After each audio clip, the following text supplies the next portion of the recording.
हाँ, तो आज हम लोग पढ़ने जा रहे हैं फिज़िक्स के फर्स्ट चैप्टर फिजिकल वर्ल्ड के बारे में। तो हम लोग पहले ये जान लेते हैं कि फिजिक्स होता क्या है। तो physics is the study of matter, basic principle and law of nature along with their manifestation. इसका मतलब हम लोग फिजिक्स के अंदर हम लोग पदार्थों का अध्ययन करेंगे। मैटर यानी पदार्थ जो सब्सटेंस होता है, उसके बेसिक प्रिंसिपल का को पढ़ेंगे, जैसे लॉ ऑफ मोशन हो गया, न्यूटन्स लॉ हो गया, ऐसे ऐसे कई लॉज होते हैं। और मैटर के इंटरफेक्शन यानी उनकी जो आपस में वो लोग क्रिया करते हैं, उसके बारे में हम लोग अध्ययन करेंगे इसके अंदर। फिजिक्स में कई तरीके की फोर्सेस होती हैं, लेकिन मेन 4 फोर्स ही फिजिक्स की फंडामेंटल फोर्स कही जाती हैं। तो फोर्स कई तरीके की होती हैं, जैसे हम लोग स्प्रिंग पे फोर्स जो लगता है, और हम लोग जो का मस्कुलर फोर्स जो लगता है, gravitational force, magnetic force, atomic force, strong nuclear force, weak nuclear force, ऐसे ऐसे कई फोर्सेस होते हैं। तो मैंने पहले बताया कि यूनिवर्स में 4 फंडामेंटल फोर्स हैं, जिनके name gravitational force, electromagnetic force, strong nuclear force और वीक न्यूक्लियर फोर्स होता है। न्यूटन ने फोर्स का जो मैग्नीट्यूड बताया वो होता है किसी ऑब्जेक्ट का मास और वो एक्सेलरेशन, यानी वो जो मूव कर रहा है तो उसका एक्सेलरेशन जो होता है उसके मल्टीप्लिकेशन को उसके फोर्स का मैग्नीट्यूड बताया है, यानी F=ma। फोर्स का जो यूनिट होता है वो न्यूटन होता है, CGS में डाइन होता है, और भी कई यूनिट्स होते हैं फोर्स के। अब हम लोग बात कर लेते हैं कि फोर्स होता क्या है। तो जब हम किसी ऑब्जेक्ट पे फोर्स लगाते हैं, तो जब वो ऑब्जेक्ट अपनी पोजीशन को चेंज कर लेता है तो ये कहा जाता है कि उस पर कोई फोर्स लग रहा है। अब हम लोग ग्रेविटेशनल फोर्स के बारे में बात कर लेते हैं। ग्रेविटेशनल फोर्स होता क्या है। तो ग्रेविटेशनल फोर्स वो फोर्स होता है जिससे यूनिवर्स में रखी हुई 2 ऑब्जेक्ट एक दूसरे को अट्रैक्ट करती हैं, और न्यूटन्स के ग्रेविटी लॉ के अकॉर्डिंग ये ग्रेविटेशनल फोर्स उन ऑब्जेक्ट के मास के मल्टीप्लिकेशन के प्रोपोर्शनल होता है, और उनके बीच का जो डिस्टेंस होता है उसके स्क्वायर के इन्वर्सली प्रोपोर्शनल होता है। जब हम लोग इन फोर्स को बड़े मासी ऑब्जेक्ट के बारे में सोचते हैं, जैसे सन और प्लैनेट्स, अर्थ, मून, ये सब के बारे में सोचते हैं, तो ये फोर्स बहुत ही हाई होता है। लेकिन जब हम लोग एटॉमिक लेवल पे जाते हैं तो ये फोर्स बहुत ही कम हो जाता है, क्योंकि एटॉमिक लेवल पे जो मास होता है वो बहुत ही कम होता है। अब हम लोग ग्रेविटेशनल फोर्स के कुछ एग्जांपल्स के बारे में देख लेते हैं। तो पहला है अर्थ और मून का एग्जांपल। अर्थ भी मून को अट्रैक्ट करता है और मून भी अर्थ को अट्रैक्ट करता है। इस वजह से मून अर्थ के चारों ओर घूमता रहता है। ये ग्रेविटेशनल फोर्स का ही अट्रैक्शन होता है इन दोनों के बीच में। और टाइड्स जो बनते हैं सी में, वो भी इसी वजह से होता है। अब हम लोग इलेक्ट्रोमैग्नेटिक फोर्स के बारे में पढ़ लेते हैं कि इलेक्ट्रोमैग्नेटिक फोर्स होता क्या है। तो आप लोग को पता है, हम लोग किसी चीज़ को यानी किसी ऑब्जेक्ट को पूरी तरह से टच नहीं कर पाते हैं। क्यों? क्योंकि जो हर एक ऑब्जेक्ट एटम का बना होता है, और एटम में इलेक्ट्रॉन, प्रोटॉन और न्यूट्रॉन होते हैं, और एटम का अधिकतर भाग खाली होता है, यानी इम्प्टी होता है, यानी एटम में बहुत सारी इम्प्टी स्पेस होते हैं। तो इस तरह हम लोग पूरी तरह से किसी भी चीज़ को नहीं टच कर सकते हैं। और हम लोग ये भी जानते हैं कि इक्वली जो अपोजिट चार्ज होंगे एक दूसरे को अट्रैक्ट करेंगे, और जो एक सेम चार्ज होंगे एक दूसरे को रिपेल करेंगे। ये इलेक्ट्रोमैग्नेटिक जो फोर्स होता है, ये फोर्स लॉन्ग रेंज में होता है, और ये ग्रेविटेशनल फोर्स से हाई और स्ट्रॉन्ग न्यूक्लियर फोर्स से वीक होता है। हम एग्जाम्पल देख लेते हैं कि इसका क्या है। जैसे हम लोग कभी अपने बाल में अगर इस किसी स्केल को घिस कर अगर छोटे छोटे कागज़ के टुकड़ों के पास लाएं, तो वो एक दूसरे को अट्रैक्ट करते हैं, चिपक जाते हैं कागज़ में। जो स्केल होता है उसमें कागज़ चिपक जाते हैं। तो ये किस वजह से होता है? इलेक्ट्रोमैग्नेटिक फोर्स की वजह से। क्योंकि हम लोग जब स्केल को अपनी बालों पे रगड़ते हैं तो उसके जो इलेक्ट्रॉन होते हैं वो निकल जाते हैं, और कागज़ जब उसके पास रहता है वो कागज़ को अट्रैक्ट कर लेता है अपनी तरफ। यानी इलेक्ट्रोमैग्नेटिक फोर्स ग्रेविटेशनल फोर्स से हाई होता है और ये लॉन्ग रेंज में होता है। अब हम लोग पढ़ते हैं स्ट्रॉन्ग न्यूक्लियर फोर्स के बारे में कि स्ट्रॉन्ग न्यूक्लियर फोर्स होता क्या है। ये जो न्यूक्लियर फोर्स होते हैं ये सबसे ज़्यादा स्ट्रॉन्गेस्ट एट्रैक्टिव फोर्स होते हैं।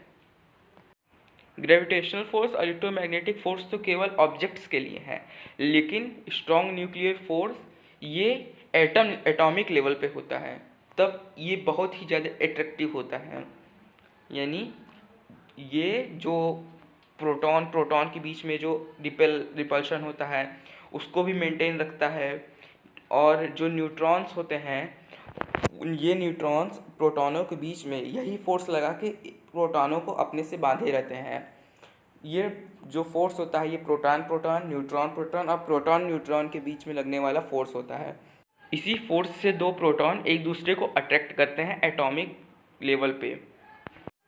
ये बहुत शॉर्ट रेंज का फोर्स होता है, जैसे एक फर्मी, यानी 10⁻⁻12 मीटर के रेंज का ये फोर्स होता है।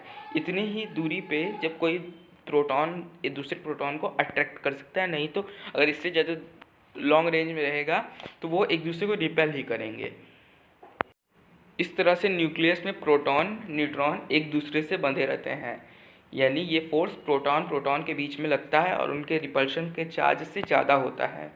जो उनका रिपल्शन फोर्स होता है उससे हाई ये फोर्स होता है, जिसका नाम है स्ट्रॉन्ग न्यूक्लियर फोर्स। ये नॉन इलेक्ट्रिक फोर्स होते हैं, और जो इलेक्ट्रोमैग्नेटिक फोर्स होता है वो इलेक्ट्रिक फोर्स होता है। अब हम लोग वीक न्यूक्लियर फोर्स के बारे में बात कर लेते हैं कि ये होता क्या है। Weak nuclear force specific reaction में ही दिखते हैं, जैसे कि रेडियो एक्टिव डिके, इसमें ही ये वीक न्यूक्लियर फोर्स दिखेगा हमें। इनका भी रेंज बहुत कम होता है, जैसे 10⁻⁻16 मीटर। ये बहुत ही कम रेंज के फोर्स होते हैं। ये ग्रेविटेशनल फोर्स से तो हाई होता है, लेकिन इलेक्ट्रोमैग्नेटिक फोर्स और स्ट्रॉन्ग न्यूक्लियर फोर्स से कम रेंज में होता है। वीक न्यूक्लियर फोर्स बोसॉन एक पार्टिकल होता है, उसी के एक्सचेंज से जनरेट होते हैं।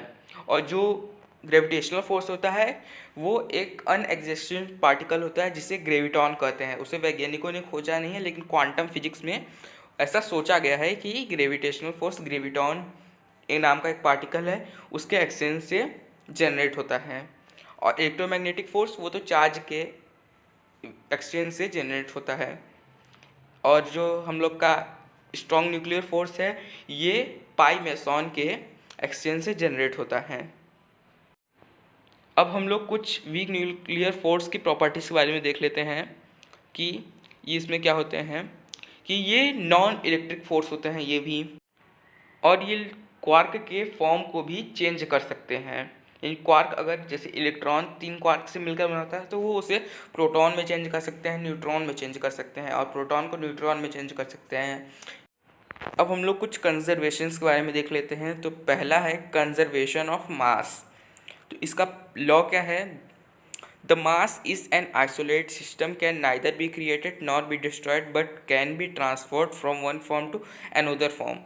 यानी जो मास होता है ना उसे डिस्ट्रॉय किया जा सकता है और ना ही उसे जनरेट किया जा सकता है, बल्कि उसे एक फॉर्म से दूसरे फॉर्म में चेंज किया जा सकता है। यानी यूनिवर्स में जितना भी मास है सब कांस्टेंट है, ना उसे डिस्ट्रॉय किया गया है और ना ही उसे जनरेट किया गया है। किसी केमिकल रिएक्शन में जो प्रोडक्ट का मास होता है वो रिएक्टेंट के मास के इक्वल होता है। इसका यूज़ केमिकल रिएक्शंस में किया जाता है उनकी क्वांटिटी को पता करने के लिए। तो अब हम लोग कंजर्वेशन ऑफ मास के लिमिटेशंस को देख लेते हैं कि इसके लिमिटेशंस क्या थे।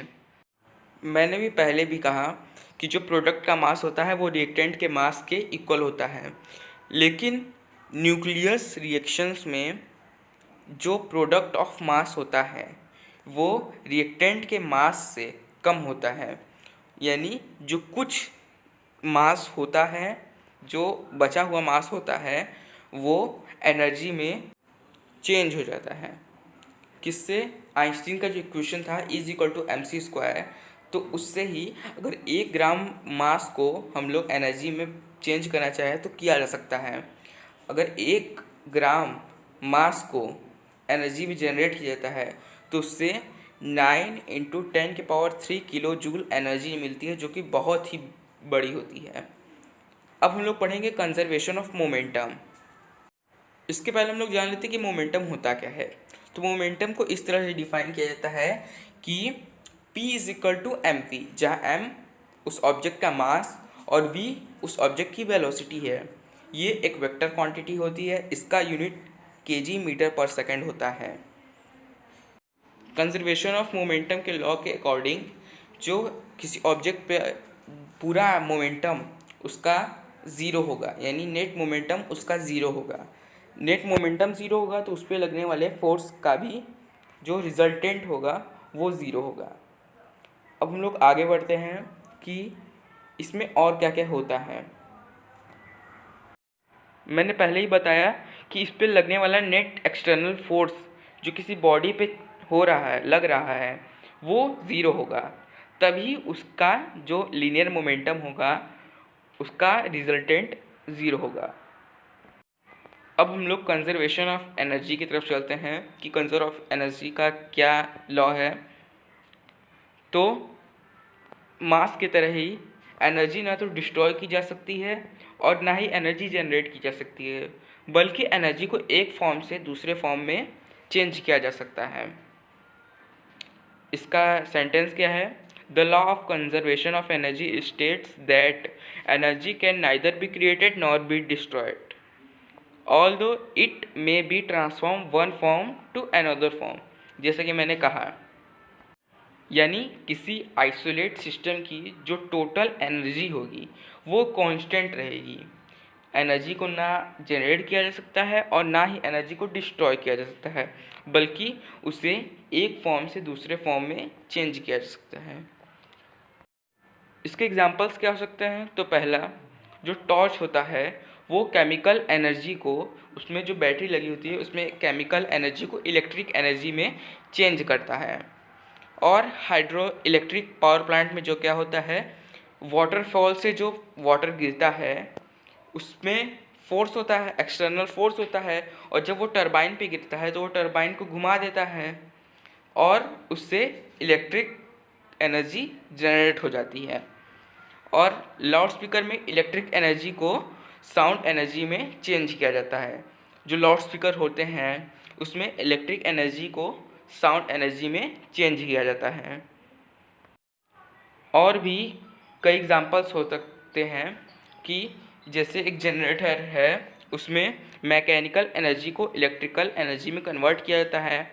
और जो फ्यूल्स होते हैं जो कार में भरे जाते हैं, डीजल्स, पेट्रोल, ये सब में केमिकल एनर्जी को हीट या फिर लाइट में चेंज किया जाता है।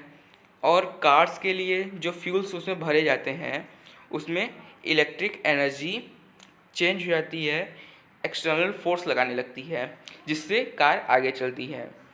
और हम लोग जो फूड खाते हैं तो उसमें जो एनर्जी होती है वो हम लोग की बॉडी को एनर्जी देती है।